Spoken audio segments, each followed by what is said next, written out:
Gary? Oh, Graham, good mate, how are you? Hi, I'm great, thanks. How's your weather? Yeah, the weather's it's been a pretty hot, sunny day. Wind about anywhere between 10 to 15 knots, maybe a little bit higher off on. It's a pretty huge little sea out here at the moment. Not very big, but there's swells coming from all sorts of directions, and every 5 minutes or so you get a couple of big ones coming and make the boat round up. So yeah, it's been a bit uncomfortable today.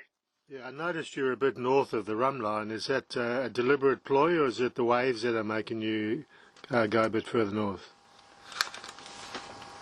No, I spoke to Adam Wall about WhatsApping before I left Antigua a few days ago anyway, when I had some phone reception. And I saw he went down this route. I asked him why he did that, and he said, well, because it was more comfortable, and apparently down the coast, near Barranquilla, I think it is, the other guy's got some pretty bad weather down there, and I think Mike said he got a knockdown, and John was nose diving, and there was also the weird seas, and Adam sort of had a nice time up here, so I'm following the same route basically, yeah. Yeah, Adam was also following the ocean currents. They tend to loop up further north, and he hooked into a stream that gave him a couple of knots for a while, and then he just he followed it all the way down, pretty much to Panama. So it was a smart move. Yeah. Have you got access to Woody's weather? Can you see the currents? Sorry? Can you see the ocean currents? I haven't got access. Yeah, no, I haven't got access to any weather at the moment, unfortunately. Yeah. But yeah, I thought of it before I left, and I saw there was that current, and then it hooks down and heads down towards Panama. So I think I'll go about maybe another 100 miles on this track, and then sort of start heading down to Panama, I think. Something like that, yeah. I think that's a smart move. So tell us about your qualifying passage. That was the first time you'd sailed, question two. How did that work out? Well, the first the qualifying, I'd only been on a boat. I went out with Urchin one day for 2 hours. We took it out, and he showed me how to work the Hydrovane and all that. And then the next day I went out, and I got stuck in some pretty bad weather, and I only lasted 3 days out there. And that wasn't much fun at all. Then I come back in and recuperated a bit, got organised, and did the 6.5 days I think I was away. And yeah, it was on the nose the whole way pretty well. Which once again, these boats going upwind. But I did have one really nice 12-hour period I think it was, where I just had everything set up nicely, and I was reaching along, and I did 60 miles in 12.5 hours I think. Yeah, so then coming back down, same thing on the nose. The wind seemed to change against me every time I turned around. The wind would go against me. And the last sort of night and morning when I come back into Antigua, it was sort of behind me, but there was no hard any wind at all, So yeah, it was a bit painful, but anyway, I got through it. Was that your first time sailing solo as well? On the ocean, yeah, I sailed solo in the Sabo when I was a kid. But yes, out on the ocean, I've done miles on bigger boats, and come across from Perth to Sydney, and done stuff up in Asia and all that sort of stuff. And but yeah, no, this is my first as a solo sailor. First this small for sure. And how are you finding that? What sort of sleep patterns are you managing, etc.? I've been sleeping a lot, actually. I've been sleeping. I sort of stay awake most of the day. I don't doze off in the cockpit or something, and then I'll sort of have some dinner about now, and I'll go and sit in the cockpit till maybe 9, 10 o'clock or something, and then I come down here and I sort of read a book or whatever, and I set my little alarm on my phone for an hour every hour, and I check the hour before I lay down and everything, make sure everything's okay. And just get up every hour. Sometimes I miss and get up every 2 hours and have a look around, and I haven't seen hardly any traffic at all. Saw one ship yesterday or the day before, and I spoke to them on the VHF just to get some weather and stuff like that. But other than that, I haven't seen anything, and I thought there'd be lots of ships down around here where I am, but anyway, that'll come, I suppose. Yeah, I think the other boats did start seeing more shipping as they approached Panama, which is to be understood. Yeah, no, I thought I'd see a lot more coming and going, but anyway, yeah. And how's your self-steering gear working? It's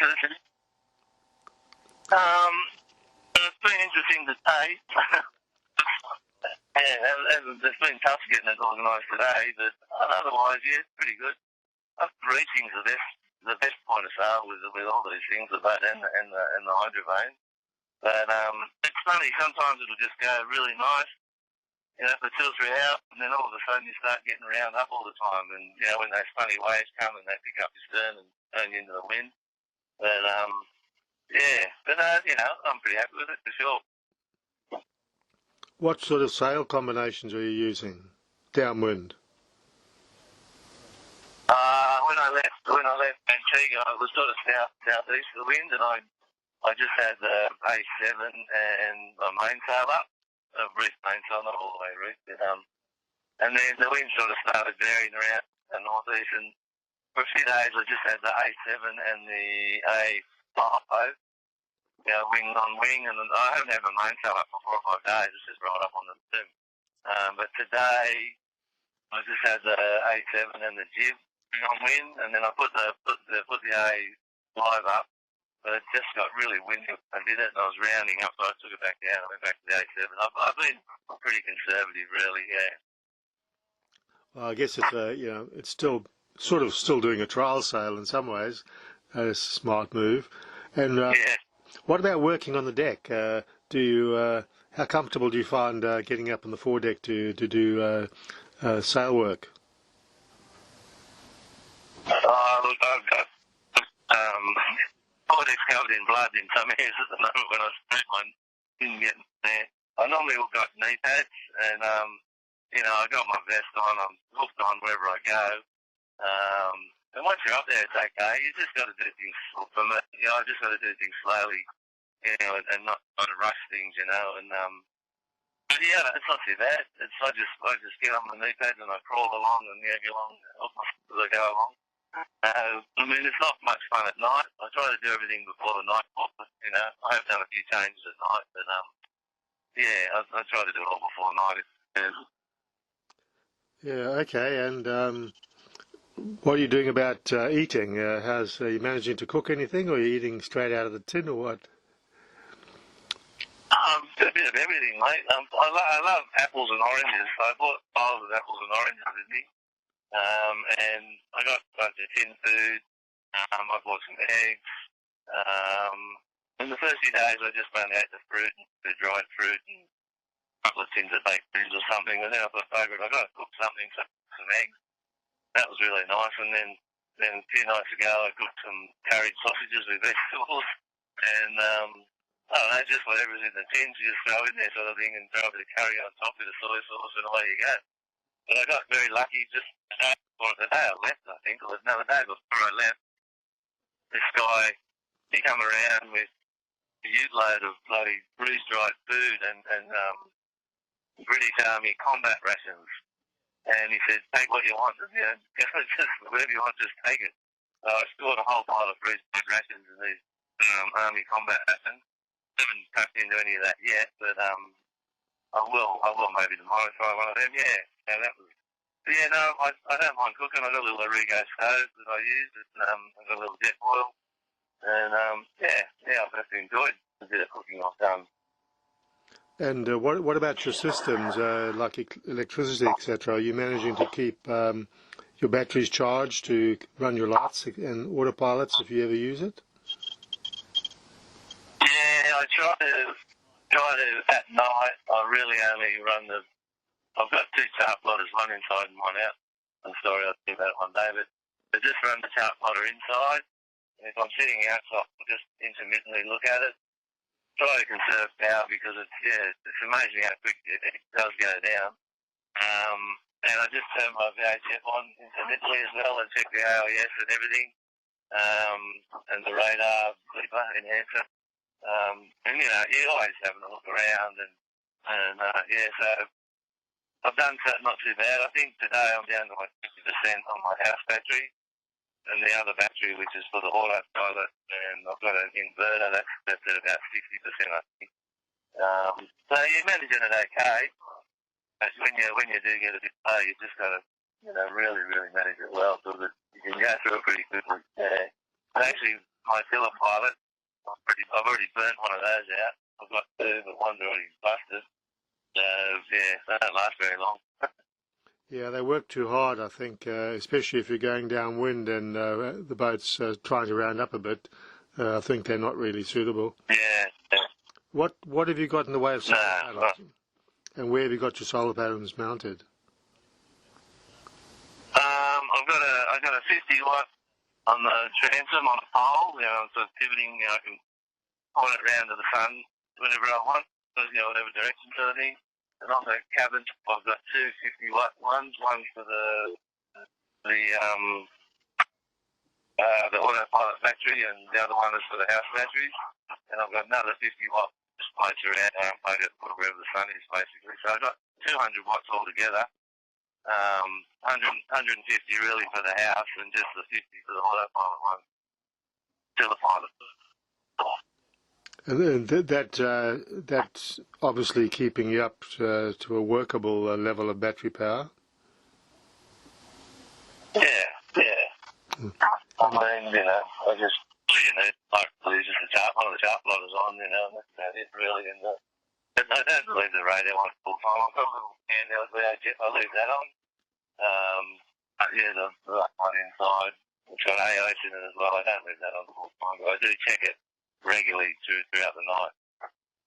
Okay, so you don't leave it switched on while you're sleeping? Sorry? You don't leave the AIS switched on while you're sleeping? Not really, because I only really go down for about an hour. And the AIS is radio, in the VHF radio.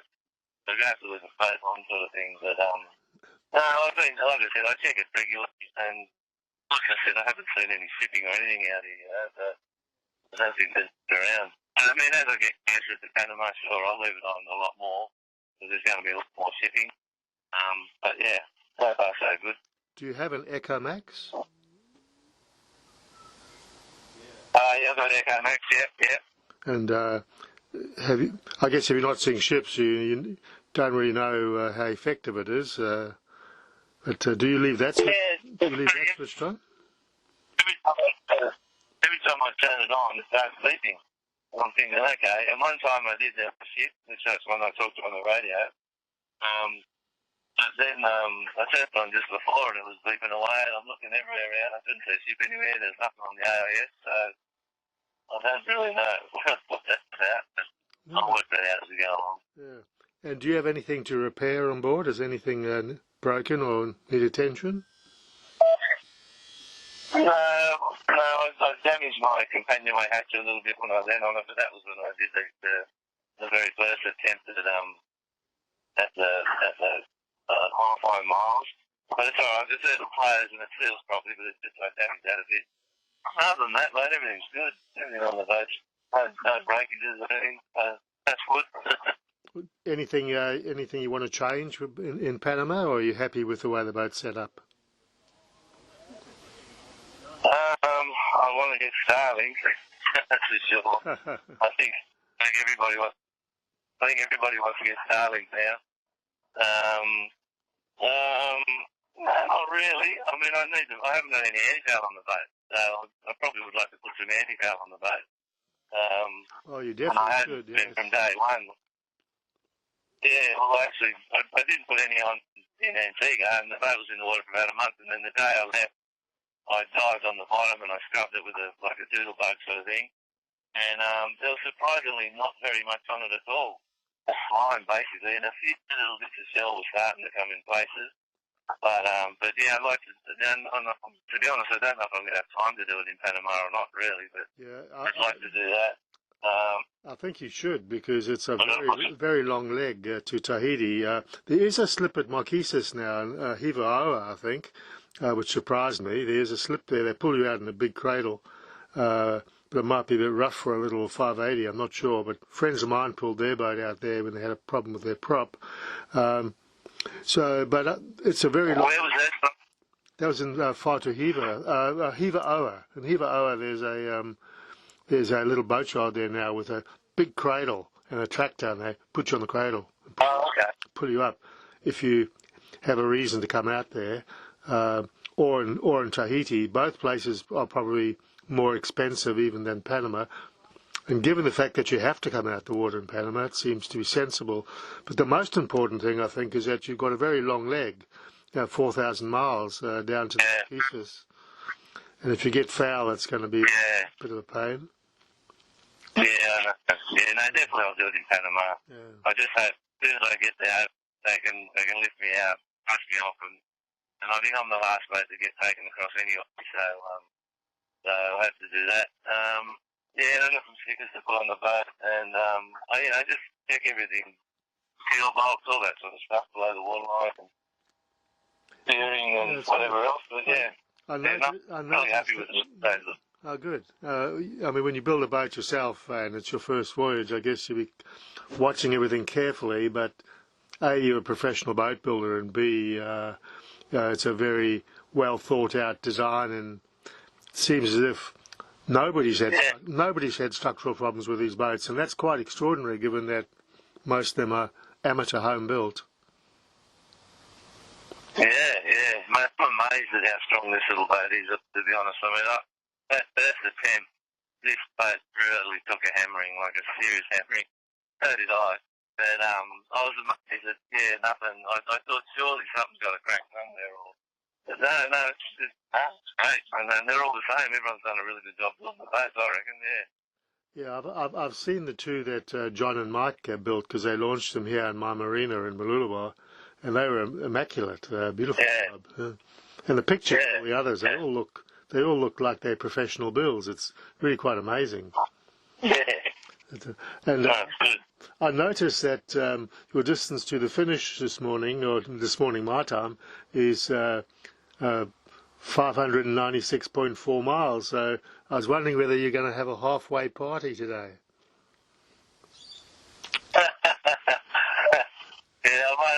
I might celebrate with a couple of fried eggs, mate, after I speak to you, probably. And I haven't got a but I don't like rum, but and I don't drink when I'm at sea. So